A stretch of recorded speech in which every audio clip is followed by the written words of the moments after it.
प्यारे प्यारे बच्चों को दीक्षा दीदी का प्यार भरा नमस्कार। बच्चों, मैं फिर से आ गई हूँ एक छोटी सी कहानी लेकर आपके लिए, प्यार भरी, खूबसूरत। और आप तैयार है ना सुनने को? तो चलो तैयारी करते हैं कहानी सुनाने की। तैयारी तो क्या, सुनानी ही है केवल। तो कहानी का नाम है गणित की किताब। एक किताब जो गणित की है। अब ये किताब की कहानी आप सुनेंगे तो आपको शायद बड़ा आनंद आएगा। तो कहानी शुरू करते हैं। बहुत पुरानी बात तो नहीं है। एक गांव था। गांव में एक लकड़हारा रहता था। लकड़हारा जान तो लकड़ी काटने वाला। वो जंगल जाकर लकड़ियां काट कर अपना जीवन चलाता था। लकड़ियों को बेचता था बाजार में, और फिर जो पैसे मिलते थे उससे अपना जीवन यापन करता था। वो एक झोपड़ी में रहता था, कच्ची झोपड़ी में। उसकी एक बीबी थी और एक प्यारी सी बिटिया थी। तो बच्चों, अभी किसान चाहता था कि उसकी बेटी पढ़ लिखे, लेकिन लकड़ी काट कर वो इतना पैसा नहीं कमा पाता था कि वो उसके पढ़ाई का खर्चा कर सके। लेकिन जब तक वो छोटी थी तब तक बालवाड़ी और आंगनवाड़ियाँ पढ़ाया था, भेज देता था उसको, क्योंकि आंगनवाड़ी वाली मैडम तो उसे ले जा लेती थी, स्कूल चली गई। वहाँ एक दिन उसको आंगनवाड़ी मैडम ने एक किताब दी, उसमें गणित की थी। क्योंकि वो उसको मैडम ने देखा कि उसका रुझान पढ़ाई की ओर बहुत है। वो हर समय कहानी की किताबों को वो और चीज़ों को देखते रहते, तो उनको लगा ये बहुत अच्छी है। उसने एक दिन एक किताब देखी, तो ऐसे ही मैम ने बताया उसे कि ये 2 एकम 2 है, ये 3 एकम 3 है। जैसे हम पहाड़े पढ़ते ना, 5 एकम 5 है, किसका कितना गुना करके कितना होता है, ऐसे सब बता रही थी कहानियों में। उसको बड़ा मजा आया। तो एक दिन वो बड़े गुरुजी से पूछने लगी। उन्होंने कहा, बेटा तुम ये किताब ले लो। चलो मैं ले जाऊँ? उन्होंने कहा। अब एक दिन वो घर आकर उसको पढ़े। 5 गुना 1 बराबर 5, 5 गुना 2 बराबर 10, ऐसे वो पढ़ रही। तो बोला, अरे तुम क्या पढ़ रही हो? किसान ने पूछा। बोली, मैं तो गणित की किताब पढ़ रही हूँ। तो बोला, ये तुम्हें किसने बताई, कहाँ से लाए? तो उसने कहा, ये तो मुझे अपने गुरुजी ने दी है। आंगनवाड़ी के पास जो गुरुजी हैं उन्होंने दी मुझे ये किताब। उन्होंने कहा कि तुम इसको पढ़ो। बोला, अच्छा। तो उसको लगा कि हमारी बिटिया बोली, माँ बोली कि इसका मन तो बहुत पढ़ने का है, देखो पढ़ने में कितना इंटरेस्ट है इसका, और इसको हम पढ़ा लेते। कितना बोला, लेकिन कैसे पढ़ाएंगे, स्कूल तो दूर है। बोली, नहीं जैसे भी हो कोशिश करेंगे। बोला, इतना तो कमा ही नहीं पाता हूँ। खैर, अब बेचारे कुछ सपना देखने लगा। बोला कि मैं अगर अपनी बेटी को पढ़ाऊँगा, खूब पढ़ाऊँगा, आगे बढ़ाऊँगा, खूब पढ़ेगी। लेकिन उसकी बीवी कहती, कैसे पढ़ाओगे, सपना ही देखते रहते हो। बोला, नहीं कुछ तो होगा, कुछ तो करना ही पड़ेगा। अब वो फिर भी वो जंगल जाता, लकड़ियाँ काट कर लाता, लकड़ियाँ बेचने आता। एक दिन क्या हुआ, वो जंगल से लकड़ियाँ काट के लाया। तो लड़की बेटियाँ बोली कि पापा जी, आज मैं भी आपके साथ चलूँ जंगल से की लकड़ियाँ लेकर बाजार बेचने? तो बोला, चलो चलो चलो, देखा होगी बाजार। उसने भी एक छोटा सा गट्ठर उठाया और चली गई बाजार। तो वहाँ पर 5-6 गट्ठर रखे इसने अपने बड़े बड़े, उसने भी अपने छोटा सा एक गट्ठर रख दिया और एक गट्ठर और रख दिया उसके ऊपर।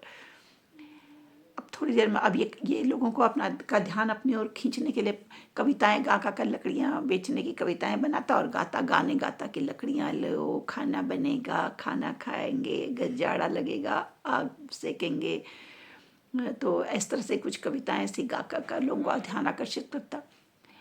तो इसने देखा कि कोई ग्राहक नहीं आ रहा बिटिया ने। तो बोली, अच्छा 5 गुना 1 बराबर 1, 5 गुना 2 बराबर 10, 5 का 1 गट्ठर, 10 के 2 गट्ठर, 5 का 1 गट्ठर, 10 के 2 गट्ठर, 5 गुना 1 बराबर 1, 5 गुना 2 बराबर 10। ऐसा कहने लगी लड़की। वहाँ से एक महिला गुजरी। बोली, अरे ये आपकी बेटी तो बहुत होशियार है।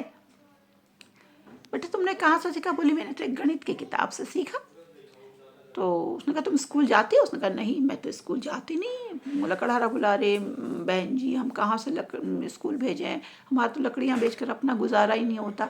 बोले, अगर मैं तुम्हारी मदद करूँ इसको स्कूल भेजने में तो इसे स्कूल भेजोगे? बोले, हाँ। आप कैसे मदद करेंगे? बोली, देखो मेरा खिलौनों का कारखाना है, मेरा उसका व्यापार है, मुझे लकड़ियाँ रोज़ चाहिए होती है। अगर तुम सारी लकड़ियाँ लाकर मुझे बेचो तो मैं तुम्हारी सारी लकड़ियाँ एक साथ खरीद दूँगी, और इस तरह तुम्हारे पास धीरे धीरे पैसे हो जाएंगे और तुम अपनी बेटी को पढ़ा पाओगे। बोला, ये तो बहुत ही अच्छी बात है। बहुत खुश हो गया।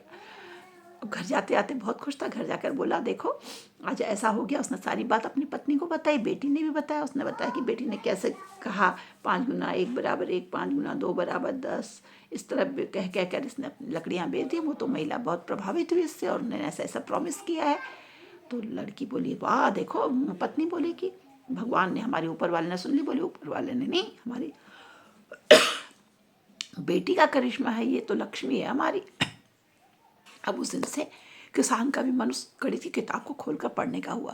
बोला मैं तो तब पढ़ नहीं पाता था, अब पढ़ता हूँ। अब उसने पन्ना खोला तो उसमें 10 वाला पन्ना निकला। उसने बोला 10 गुना 1 बराबर 10, 10 गुना 2 बराबर 20, 10 गुना 3 बराबर 30। वो रोज उसको पढ़ने लगा। बोले पिताजी आप भी गणित की किताब पढ़ने? बोला हाँ, ये गणित की किताब में तो जादू है जीवन का, इसमें सूत्र है गुणे का।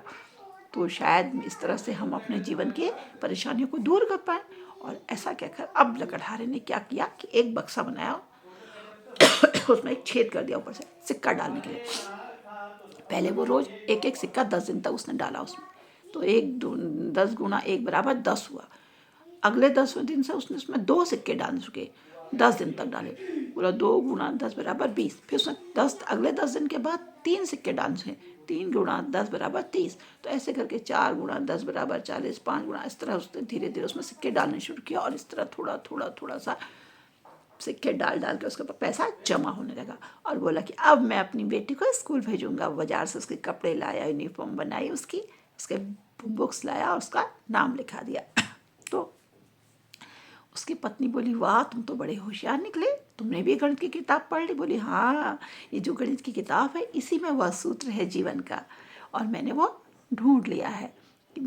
तो अब मैं जो हूँ अपने जीवन की परेशानियों का हल कर सकता हूँ। तो बच्चों इस तरह उस गणित की किताब ने उनके परेशानियों को दूर किया। तो हमारे जीवन में जो चीज़, हम ऐसा नहीं है कि हम कोई किताबें रट डालें, हर चीज़ में कोई ना कोई चीज़ छिपी होती है। अगर उसको हम अपने जीवन में प्रयोग करते हैं तभी हमारी पढ़ाई सफल है। अगर हम खाली रट लेते हैं तो फिर कोई फ़ायदा नहीं। तो उस किसान ने उसको अपने जीवन में प्रयोग किया और सही नियोजन किया उसका, तो उसका जीवन परेशानियाँ दूर हो गई। उसने एक पक्का घर बना लिया, बड़ी लड़की पढ़ने लगी, अच्छे स्कूल में जाने लगी, धीरे धीरे बहुत अच्छी निकल गई। इस तरह उसका जीवन की परेशानियाँ दूर हुई और जीवन सरल हो गया।